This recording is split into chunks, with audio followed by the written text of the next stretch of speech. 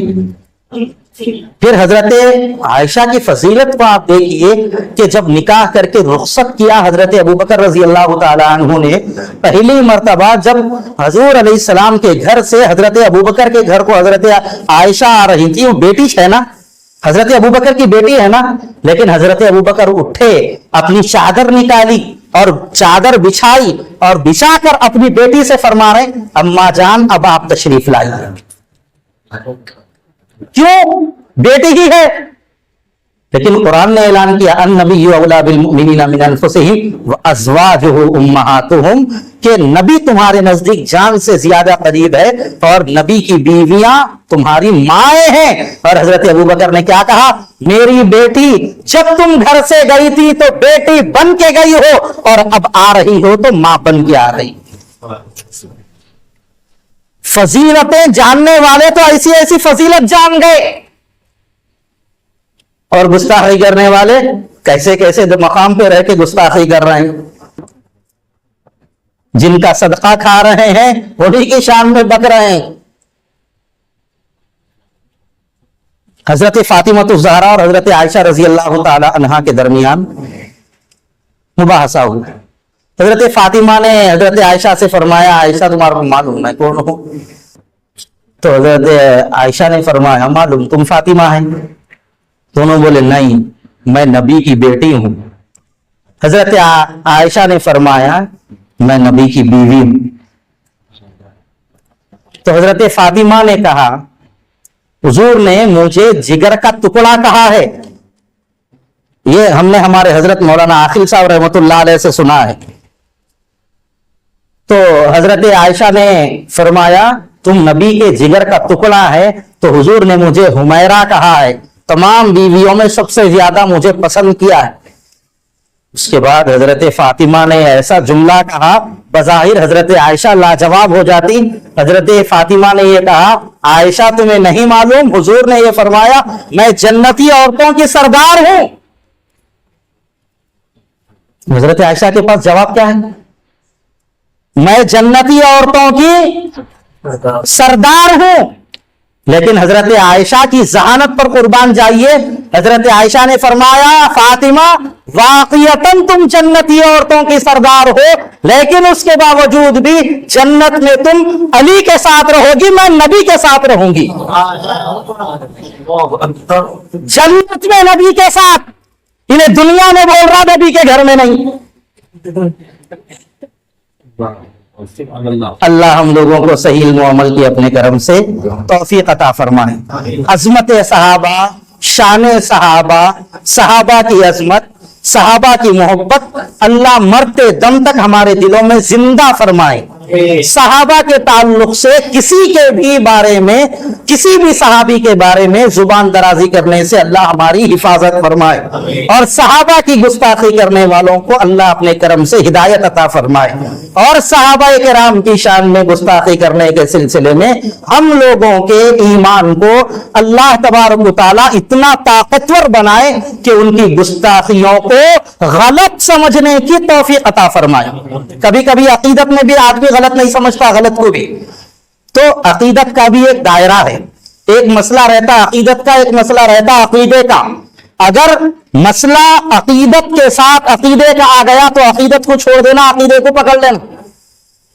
مسئلہ عقیدت کے ساتھ عقیدے کا آ گیا تو عقیدت کو چھوڑنا، عقیدے کو پکڑ لینا، یہ کامیابی کی دلیل ہے. عقیدہ چھوڑ کے عقیدت کو پکڑ لیا تو گمراہ ہو جاتا. اللہ تعالیٰ صحیح علم و عمل کی اپنے کرم سے توفیق عطا فرمائے. وآخر دعوانا الحمدللہ رب العالمین. اللہ آپ لوگوں کو خوب جزائے خیر عطا فرمائے کہ آپ لوگوں نے صحابہ کی شان کو سننے کے لیے اتنی دیر تک اپنے آپ کو آپ حضرات نے بٹھایا اور سمجھا، سنا، سنجیدگی کے ساتھ آپ حضرات نے سماعت کیا. آپ حضرات کا بھی بے حد شکریہ. اور آپ حضرات کی طرف سے میں یہاں کی مجلس تحفظ ختم نبوت کے تمام علماء کرام کا، اس سے وابستہ ایک ایک فرد کا شکریہ ادا کرتا ہوں کہ ایسے حساس موقع پر ان حضرات نے قدم اٹھایا۔ آپ حضرات کا کام یہ ہے علماء کا ساتھ دو، جب بھی یہ جہاں بھی، جس میدان میں بھی، جس مقام پر بھی، جہاں بھی یہ بلائیں، ان کا ساتھ دو۔ ختم نبوت کا کام یہ ہمارے ایمان کا کام ہے، صحابہ کی عقیدت، صحابہ کی ناموس کی حفاظت کا کام یہ ہمارے ایمان کا کام ہے۔ یہ علماء ہمارے ایمان کو بچانے کی محنت کر رہے ہیں، ان کے بارے میں برا مت بولو، ان کے بارے میں برا مت سمجھو، ان کو کوئی الگ ٹیم مت سمجھو، ان کو کوئی الگ جماعت مت سمجھو۔ یہ ہم سب کی طرف سے سرکار دو عالم صلی اللہ علیہ وسلم کے تاج ختم نبوت کی حفاظت کا کام کر رہے ہیں۔ ان کی قدر کرو، ان کو سر پہ بٹھاؤ، ان کو محبت کرو۔ اللہ ہم لوگوں کو عمل کی توفیق عطا فرمائے۔